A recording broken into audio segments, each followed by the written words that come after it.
Alexander భారతదేశం మీదికి దండయాత్రకు వచ్చే ముందు తన గురువైన అరిస్టాటిల్కు ఇలా చెప్పాడట. గురువుగారు, నేను ప్రపంచంలోనే ఎన్నో బలమైన దేశాలను మట్టి కరిపించాను. ఇక ఇప్పుడు భారతదేశానికి వెళుతున్నాను అని.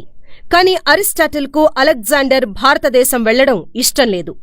ఎందుకంటే ఆయనకు తెలుసు భారతదేశం ఎంత ప్రేమ చూపిస్తుందో, ఎదురు తిరిగితే అంతే చీల్చిపారేస్తుందని. కాని అలెగ్జాండర్ చాలా బ్రతిమలాడి తన వీరత్వానికే ఒక సవాల్ అంటూ తన గురువుగారిని ఒప్పించాడు. చివరకు ఇక భారతదేశం బయలుదేరే ముందు అలెగ్జాండర్ తన గురువు అరిస్టాటిల్ దగ్గరికి వెళ్లి, నేను భారతదేశానికే వెళుతున్నాను, తిరిగి వచ్చేటప్పుడు మీకు ఏం తీసుకురమ్మంటారు అని అడిగాడట.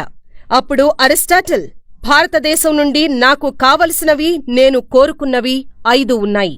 అవి భారతదేశపు గుప్పెడు మట్టి, గంగానదిలోని గుక్కెడు నీళ్లు, రామాయణ గ్రంథం, మహాభారత గ్రంథం, ఒక గురువును తీసుకురమ్మని చెప్పారట. ఈ 5 అడిగారట. ఇది విన్న అలెగ్జాండర్ ఆశ్చర్యంగా తన గురువుగారిని చాలా సమయం అలాగే చూస్తూ ఉండిపోయాడట. అప్పుడు అరిస్టాటిల్, నేను అడిగినవి ప్రపంచంలో అత్యంత పరమ పవిత్రమైనవి. నువ్వు జాగ్రత్తగా వెళ్లి వచ్చేటప్పుడు వాటిని జాగ్రత్తగా తీసుకురా అన్నారట. అసలు అవే ఎందుకడిగారో తెలుసుకుందాం. భారతదేశపు గుప్పెడు మట్టి. భారతదేశంలో ఎంతోమంది మహానుభావులు జన్మించారు, సంచరించారు.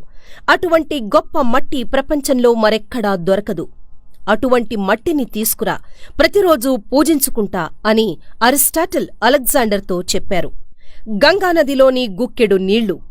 భారతదేశంలో అతిపెద్ద నది గంగానది.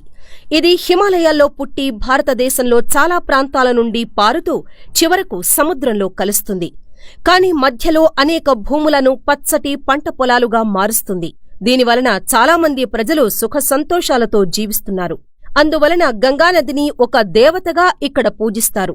అలాగే ఈ నది అనేక ప్రాంతాల నుండి పారుతుంది కాబట్టి అనేక ప్రాంతాల మట్టిని తనలో కలుపుకుంటుంది. అందుకే ఎంతో గొప్పతనం కలిగిన స్వచ్ఛమైన గంగా నీటిని తీసుకురమ్మన్నారు. రామాయణం.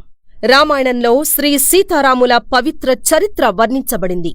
తండ్రి కొడుకులు, భార్యాభర్తలు, అన్నదమ్ములు, యజమాని సేవకులు, మిత్రులు, రాజు ప్రజలు, భగవంతుడు భక్తుడు, వీరందరి మధ్య గల సంబంధ బాంధవ్యాలు, ప్రవర్తనా విధానాలు రామాయణంలో చెప్పబడ్డాయి. ఒక వ్యక్తి ఎంత ఉత్తమంగా ఉండాలో రామాయణ గ్రంథంలో ఉంటుంది. అందుకే ఆ గ్రంథాన్ని తీసుకురమ్మన్నారు అరిస్టాటిల్. మహాభారత గ్రంథం. మహాభారతం ఒక గ్రంథం కాదు, పరిపూర్ణ నాగరికతకు ప్రతిబింబం. ఇందులో మానవ జీవితానికి, సంఘ నిర్మాణానికి సంబంధించి ప్రతిఫలించని విషయమంటూ లేదు. ప్రాచీన వేదాల సారాంశాన్ని అందరికీ అర్థమైనట్లు చెప్పబడిన చరిత్ర తప్ప ఒక మతానికో సంస్కృతికో చెందిన గ్రంథం కాదు. అందుకే మహాభారత గ్రంథాన్ని తీసుకురమ్మన్నారు. గురువు. భారతదేశపు గురువులు చాలా ఉత్తమమైన వారు. ఎంతోమంది మహానుభావుల్ని తయారు చేసే భారతదేశ గురువును దైవంతో సమానంగా భావిస్తారు.